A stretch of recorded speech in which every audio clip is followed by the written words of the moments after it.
Hey Frontline fans, welcome back to Comic Frontline. And fans, you're back with me, Mike Spider Slayer, getting ready to do that all-important comic book review so you, the fans, can make a decision on what comic books to buy. And today, guys, we're going to be talking about Inhumans vs. X-Men issue number 0.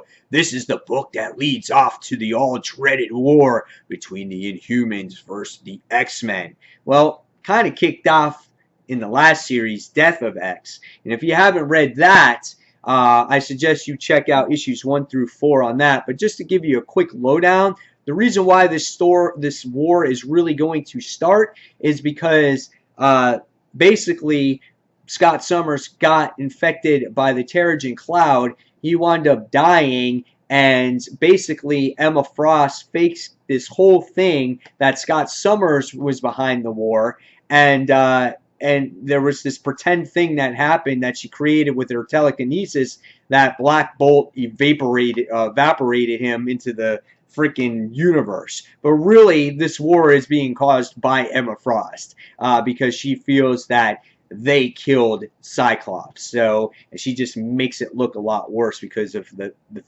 little trick that she put. So that's basically how it got started. So let's talk about this 0 issue here. This book is written by Charles Soule. The artwork is done by Kenneth Rocafort.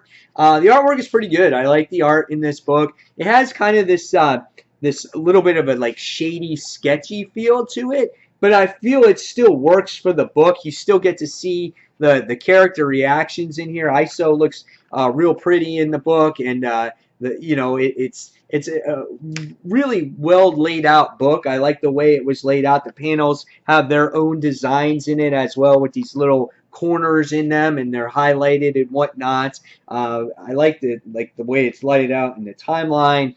So overall, I thought the artwork was pretty. We get to see a couple close-ups there with Magneto and whatnot. So at times it may be a little bit sketchy, but still I thought it was adequate artwork for this book. I think it works. So what do I think about this story?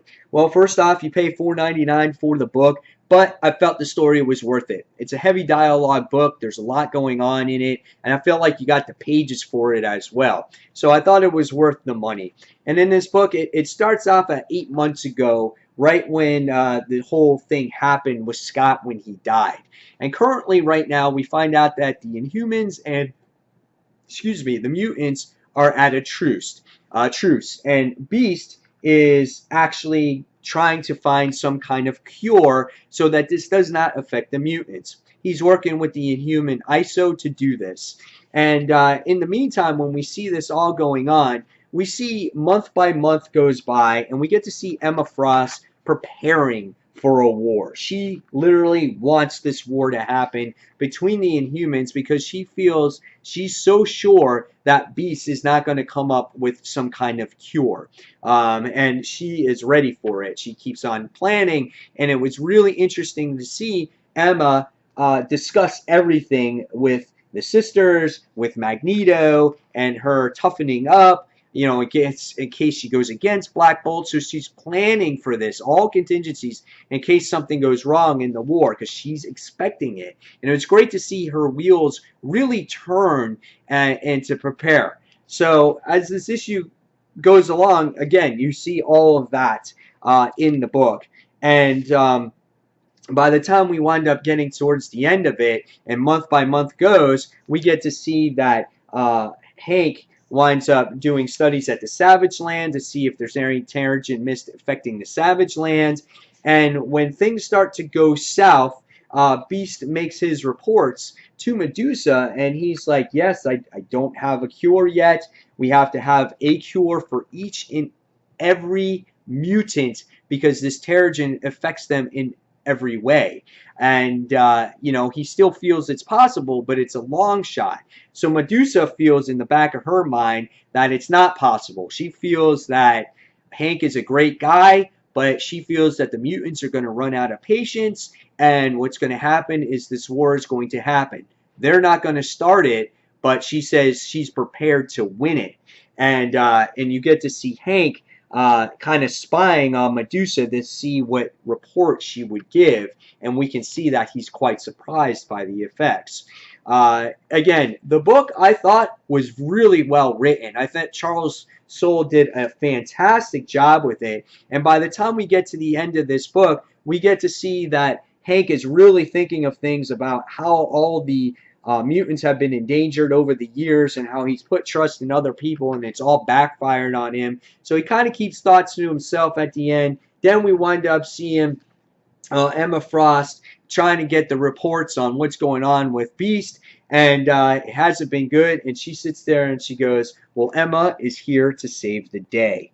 So again, this was a really well told story. I know a lot of people are tired of these types of events where you know, the Avengers versus X-Men, and now we got Inhumans versus X-Men and things like that. But for a Zero issue, this was a really well told book and a really good setup of what things to come. Now, whether or not the events will be worth it in the long term, I'm just grading this on the actual Zero issue, and I thought it was absolutely phenomenal.